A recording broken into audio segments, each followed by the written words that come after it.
The little pig bank jingled merrily. Geraldine Belinda Maribel Scott shook it until the pennies danced. What a lot of noise 25 pennies could make, and what a lot of things 25 pennies could buy. Oh, 100 things or more.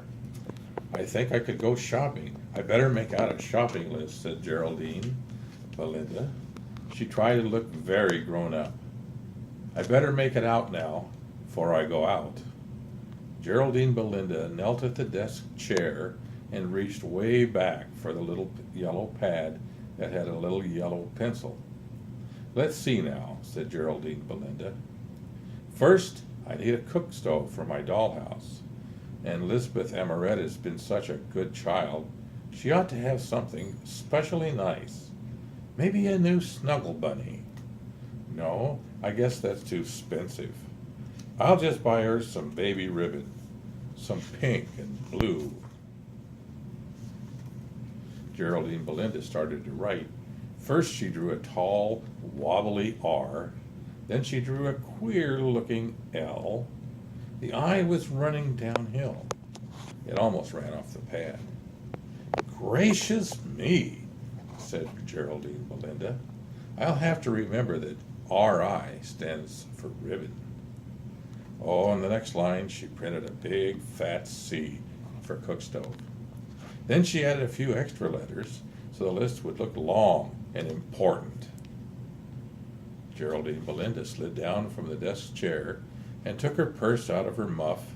She tucked the yellow paper into the purse, then the 25 pennies, one by one. The little purse bulged like a chipmunk's cheek. Geraldine Belinda patted it and hugged it. 25 pennies, all my own, she sang. Then she put the purse back into her muff. My, what a heavy muff it was, with 25 pennies inside. She didn't really need a muff. The day was so warm. But a muff makes you look important, thought Geraldine Belinda. I hope I won't meet Cynthia or Sue or Sally or Ted, she said to herself. They might think I was going for candy. Then they'd come along too. I'm not going to buy candy for them.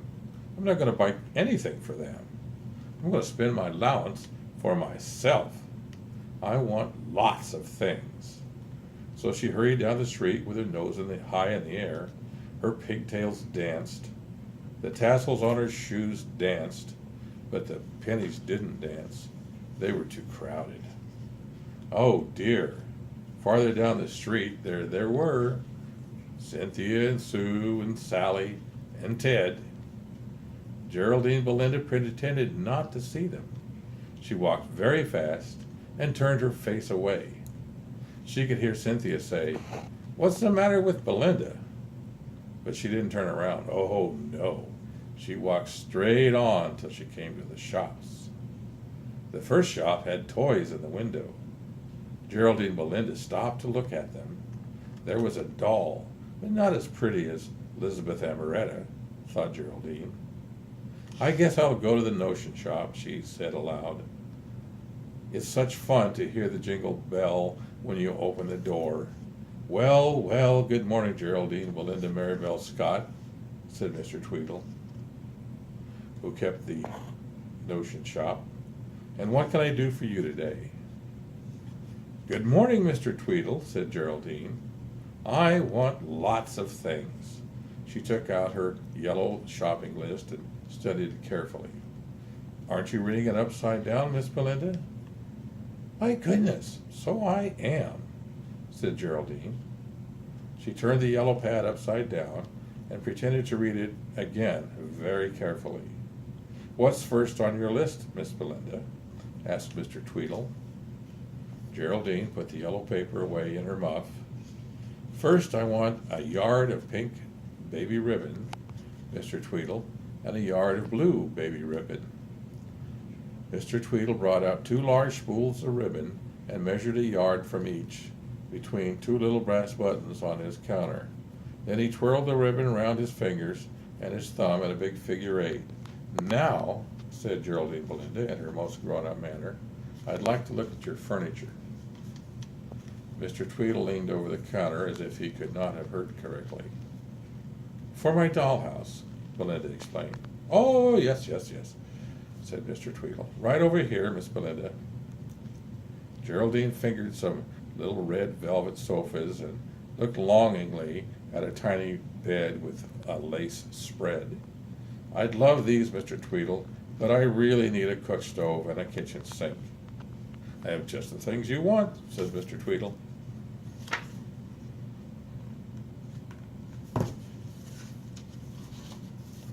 The stove and the sink were so tiny that Geraldine laughed aloud when Mr. Tweedle held them out in the palm of his big hand. Then she remembered. So she said very stiffly, "Now, Mr. Tweedle, I should like to see something for the music room." Mr. Tweedle scratched his head where the hair grew, which was mostly around the edges. He knew there wasn't a tiny piano in the shop. The music room. The music room," he repeated. Then his eyes twinkled. "Could I suggest this little red drum, Miss Belinda?" "Why, it's the very thing, Mr. Tweedle. It will match Elizabeth Amaretta's new red bonnet." Mr. Tweedle didn't laugh. Perhaps he felt like laughing, but he bowed and asked, "Is there anything else, Miss Belinda?" Geraldine Belinda didn't like to ask how much money she had spent. She looked around and down at her shopping list and folded and unfolded the yellow paper. "I don't know, Mr. Tweedle. I need a Topsy doll for the kitchen, but Oh, of course, Miss Belinda, how stupid of me. You want to know what all these things will cost. Let's see." And Mr. Tweedle wrote down on brown wrapping paper, saying each aloud as he wrote. 2 yards ribbon, 4 cents. 1 stove, 5 cents. 1 sink, 5 cents. 1 drum, 5 cents, for a total of 19 cents. "That makes a total of 19 pennies. "Oh, good!" exclaimed Geraldine. "I have 25 pennies. "Why, that will buy a little colored doll. And a stick of candy, too," said Mr. Tweedle. Geraldine Belinda was so happy she wanted to hug Mr. Tweedle, but she had never seen any other customer do that, so she guessed it wasn't the grown-up thing to do. "I'm all out of paper bags, Miss Belinda. I'll just roll up your things in a paper horn." And before anyone could say Geraldine Belinda Maribel Scott, Mr. Tweedle had taken a square of brown wrapping paper and rolled it into a horn. It looked just like an empty ice cream cone, only much bigger. Then, very carefully, he dropped it into all of the things she had brought, or bought. Geraldine Belinda took out her purse and turned it upside down on the counter, and Mr. Tweedle counted off the pennies into the palm of his hand. 25, he said, as the last penny slid off the counter. "You're a good shopper, Miss Belinda. Come again." And Mr. Tweedle tucked the paper horn in Geraldine's arm. Then he opened the door for her, and the bell jingled as he bowed her goodbye.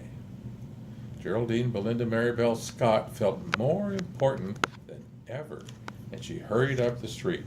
She was sure that Mr. Tweedle had thought her very grown up. He had even said she was a good shopper. She didn't want to meet Cynthia and Sue, or Sally, or Ted. She didn't want them to see what was in the bulging horn, so she walked faster and faster with her nose in the air. Then she heard them. They were playing and laughing and talking. All at once they stopped, and Geraldine Belinda began to run. Her pigtails danced, the tassels on her shoes danced, and so did the toys in her horn. Out they danced, first the little red drum, which rolled away, then the little colored doll, which lay flat on its back, then the candy and the ribbon, and out through the bottom of the horn went the stove and the sink.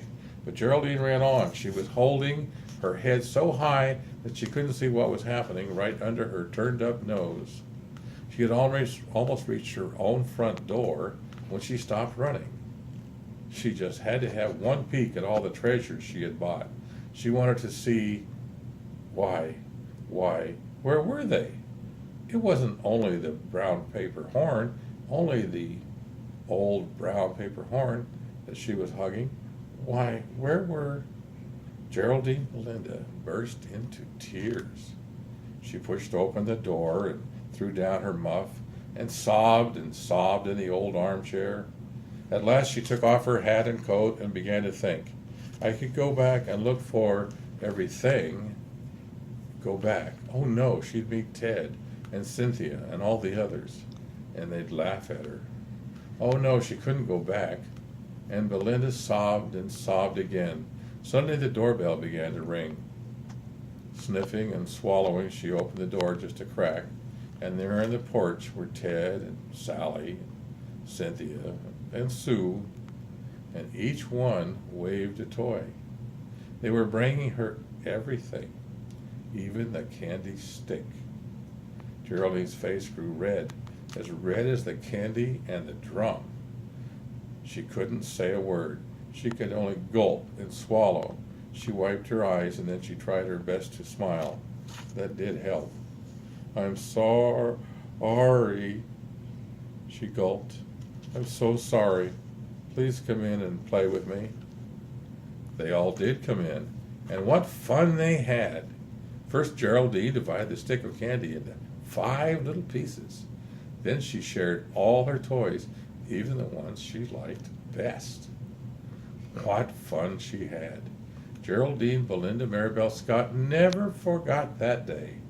And when she really grew up and had children of her own, she often said to them, don't put on airs when you have pennies to spend, for you can never tell how the story will end.